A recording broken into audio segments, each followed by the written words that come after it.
What did I say? Mushroom, black olive, pineapple, sardines, or anchovies, and banana peppers. Oh yeah. Paul Carter, and Coach Mundy are creaming their pants. This is how you get huge, boys. That stuff was so crazy being on that stage, though. You feel the impact.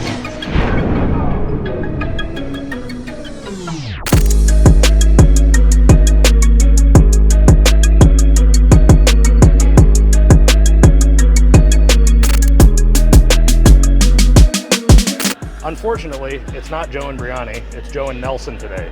Nelson is, he's the ops manager at Dragon's Lair, and he's 23. He just competed in his first bodybuilding show. Basically, he and I are on super similar paths in the sense that, like, we have a lot of potential, I guess. He's younger and has a lot more leeway when it comes to destroying himself and having room to build muscle, because I think his stage weight was like 156 pounds, but he's super jacked. So it's really exciting. He's leaning into the classic physique category, trying to be more on that aesthetic side. I don't get that luxury because I'm built like a brick. And it's going to be really exciting because he has similar plans to me. He did the Cutler the same as me, one true novice same as me. We both went in and swept up, and it was amazing, but we're both going to be not competing, I don't think, for like months and months and months on his end. Mine's like 18 months, but we're both just getting back into it, hitting it hard, trying to grow, trying to put tissue on. So probably going to get some more training sessions in over the course of the next couple of months. But today, I'm just supposed to him up on legs. So I'm gonna him up on legs. Nelson. Hello. Introduce yourself. I'm Nelson. I work at the Dragon's Lair. Just competed in my first show. I'm a classic physique athlete. I'm ready to hit some legs. It's almost like I know what I'm talking about. That's like verbatim what I said. Yeah. So cool. So as you guys know, we talked about it previously with Brani and myself. I need to spend more time building the upper body, and if you look at it in the sense of like novice muscularity versus experienced muscularity, I get a lot, and I'm able to produce a lot of force and motor unit recruitment and just damage in general out of training my lower body because I'm so goddamn good at it, and I've done it for so long. So I can approach my upper body training from a more novice perspective, which, what does that mean? Spam the out of volume, spam the out of frequency, literally just force adaptation at the beginning of a training cycle or training experience. Then when I get more experience, probably have to take more of a traditional approach, back it off to 2 times per week frequency. But for right now, I'm basically like 3-4 times every day I'm in here, I'm gonna do some type of delts or arms. So.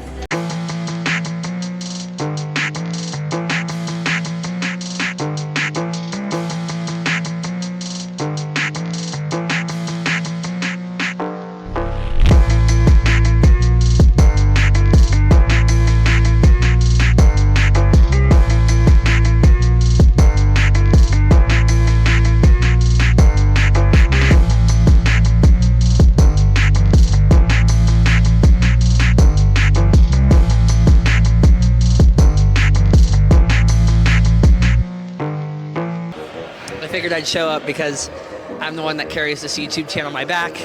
No one would laugh, no one would have a good time, so here I am doing my due diligence. So yeah, you're welcome. Talking I already know it. I'm responsible for the success of this YouTube channel. Yeah. Delts are good. Let's go do some preachers, then we'll actually train legs and I can take my pants off. Oh, my favorite part. I know, right? Preacher curls with the pants. Just warming up, but I really like to train biceps in the stretch position. Yep. And because of that, I love these preacher curl machines because I can sit facing this way, lean back, and turn my shoulder away slightly to really open up not only the distal, the further away from my shoulder part of the bicep, but also the proximal bicep tendon over here, and really just nuke the whole goddamn situation. When is your birthday? September 14th. Got it. Okay. Same weekend as I remember Brani, now. Yeah, we talked about that. Yeah. Cool. I'll be 24. Getting old, I man. know. Fucking gray is gonna start popping halfway up. through the 20s. No kidding, man. God, that's so crazy to think about. I can't even begin to imagine like the way I was thinking a decade ago. Yeah. That's so good. Like, that's so crazy. When you actually start like getting old and like, wow, that was 12 years ago. Like, damn, man. But, Yeah, 12 years ago I was in middle school. right, yeah, exactly.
See, that's just like crazy heavy now.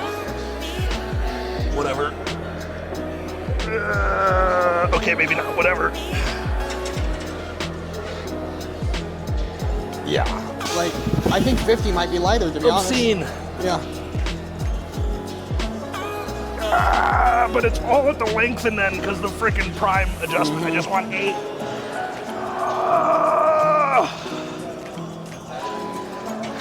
It's not actually that systemically taxing. It's just fucking hard. This is weird. Yeah, no, it's weird because it's not like it doesn't take a lot, but it's hard to move.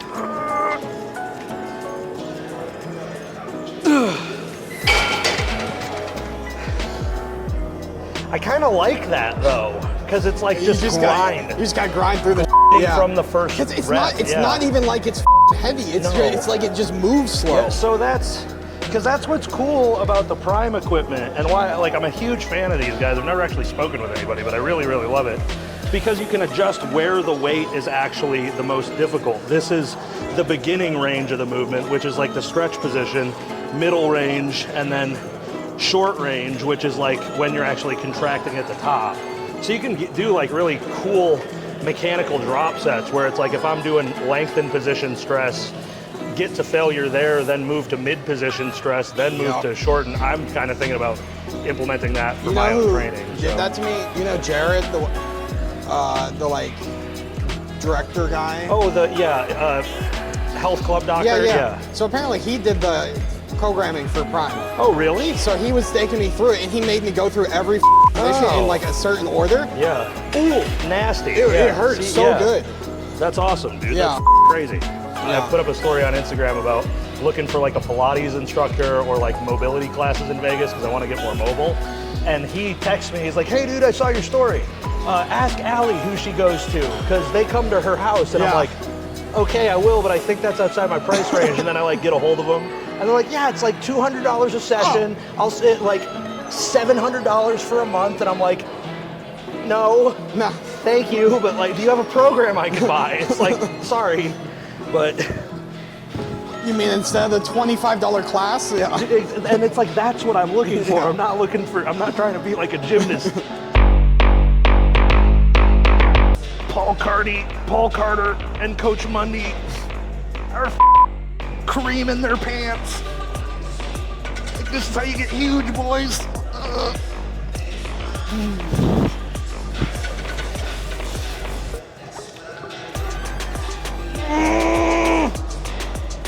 Super cool machine. Kind of ridiculous sometimes, but it's super cool. So, like Bree and I were talking about doing Smith. I like the idea of doing a Smith squat with like a plie stance, basically. Yeah. So like plie, where it's like ballerinas do this. I'm down to do that. Yeah. Try that. We'll try that then. Yeah. So what I mean by like plie is literally about a hip width stance, not a shoulder width stance. This way, turning the toes out allows a greater degree of external rotation to occur at the hips, which means your hips can open more. If the hips open more, I can literally squat straight down with a great degree of forward knee travel.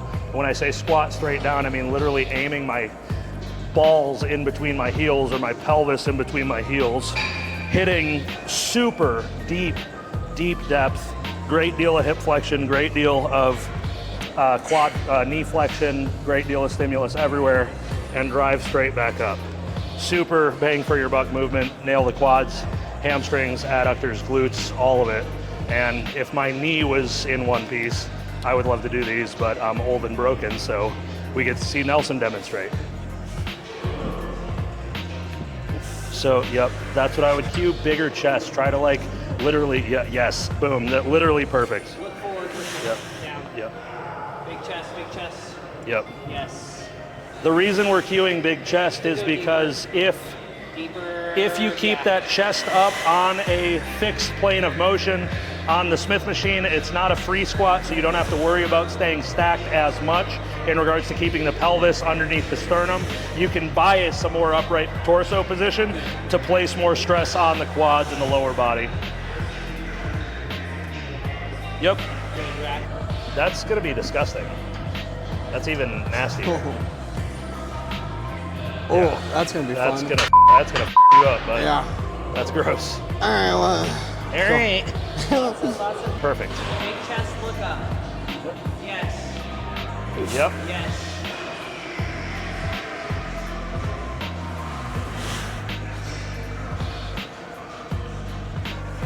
Rep count. like 15. Okay. Do one more. Drive the pelvis forward. Yes. We'll go up a little bit. Just work our way up. We're gonna like. When we see this, and you guys can see it. He has a great deal of hip shift. You're shifting into your right side so hard. It's like all forward knee travel and then all external rotation over here. So you probably need to do, I don't know what you do to warm up, like prep work, but I can talk to you about it. Yeah. Because this is where like, he walked, no, well he was warming up. So I do don't some know. leg swings. I open my hips up. Exactly. So I was actually gonna make a post about this, but it's my favorite way to like, rather than thinking about it as a warm-up, it's strength preparation or training preparation. It's, what is it? SMAT, S-M-A-T. Smash, mobilize, activate, then train. So doing something like taking a lacrosse ball and releasing the tightened tissue, then mobilizing the tissue going into stretches because you can release that hypertonic tissue, then find new end range positionings. Then after doing both of those things, do some activation exercises. So if we know that you're dumping into that right hip and this left hip is opening too much, we probably need to activate this adductor a little bit more, activate this glute a little bit more, get more conscious contractile ability there. Then do that right before you train, go train. You will translate and potentiate better movement, better quality execution, and subsequently better musculature engagement.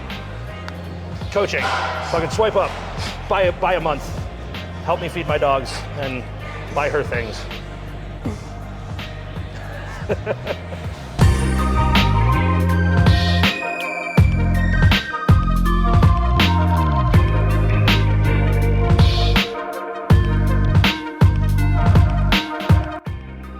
I just was living life. I like had like a super tier, just boo-boo dumbass meal. Yeah, I had a Jets pizza. It was the one that sent me over the edge. It was like the one he shouldn't have had. It truly I knew if I was. touched pizza, I'd be a water. It was just too much, yeah, and that's exactly why I'm like really watery. Yeah. Because I ordered a small pizza, like crazy, their version of crazy bread, and wings. And I was like, I'm just gonna eat till I'm satisfied, blah, blah, blah. I ate like half of it and I'm like, this is pretty good. And then I ate all of it and I'm like, and I'm like 230 pounds now. Ugh. It's like, what just happened? That's disgusting.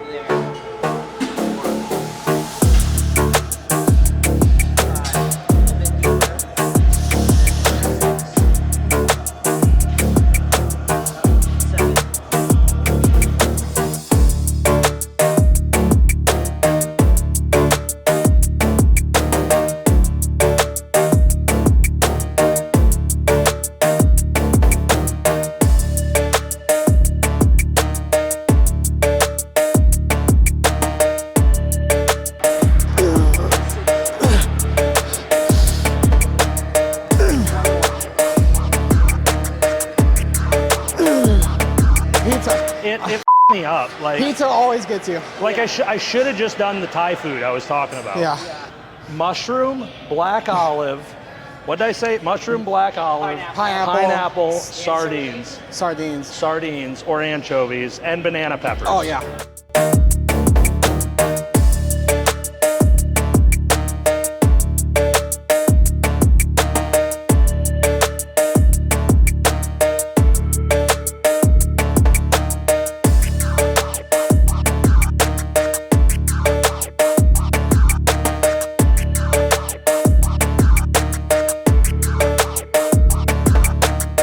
June 27th, the next Power Slap event in Las Vegas. Who's coming? Who wants to see me catch some knocked out big old weirdos just beating the crap out of one another? I do. I'm excited. I love that. That stuff was so crazy being on that stage though. You feel the impact.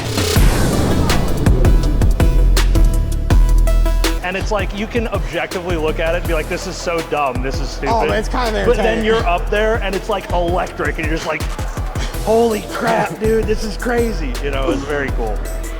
Step out a little bit. Yeah, there, that's much more natural. Pause, up, slow. 1, 2, 3, 1, up. 2, 3, pause, up. He's gotta be at like 50. 5 more. Down. Once you get up, immediately down, down. These are the ones that make it perfect. 2 more, down. These are the ones that take you overall. 1 more.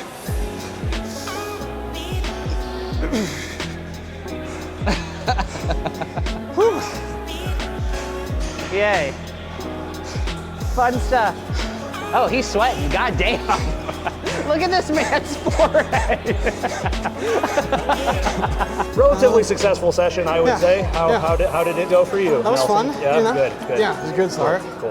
Definitely, like I think that Smith machine squat, Yeah. that'll be super productive. No, I think that'll be good. That'll be good to put in. And I'll for sure, like, I'm gonna make that post about like the SMAP thing, but we'll talk about like what I think would be beneficial for like activation in regards to his stuff, because it's not, everybody has a certain degree of asymmetry, because like you got to think about it, your heart's on the left side of your body, the liver's on the left side, right side, I don't know, I don't remember, whatever, side. but right side, so like on different sides means your rib cage is differently shaped, means everybody's going to be asymmetrical to a degree, but if you can even out some type of hip shift to make sure you're loading more symmetrically through the legs, why the not, why wouldn't you do that? Again, that's another reason why the generalist, absolutist, like generalized statement stuff on the internet is all idiots posting about idiots doing stuff, because activation exercises are super productive if you are doing them for a purpose. If activation exercises didn't work, physical therapy wouldn't be an occupation, but these wouldn't have to post about, so on and on it goes. So like, comment, subscribe, do the whole thing. Follow Nelson, blow his he doesn't have enough followers, but he's going to when he's stepping on the Olympia stage. So get in while the getting's good. So that's it. You got anything to say? No, I think that was fun. What's your IG handle? My all this Instagram stuff? is sculpting.a.statue, so if you can follow me there, that's pretty much all I have. But yeah, no, that was fun. We'll get in again. Yeah. Sweet, awesome. Sounds good, dude. Thanks, Roger. See you guys. Peace.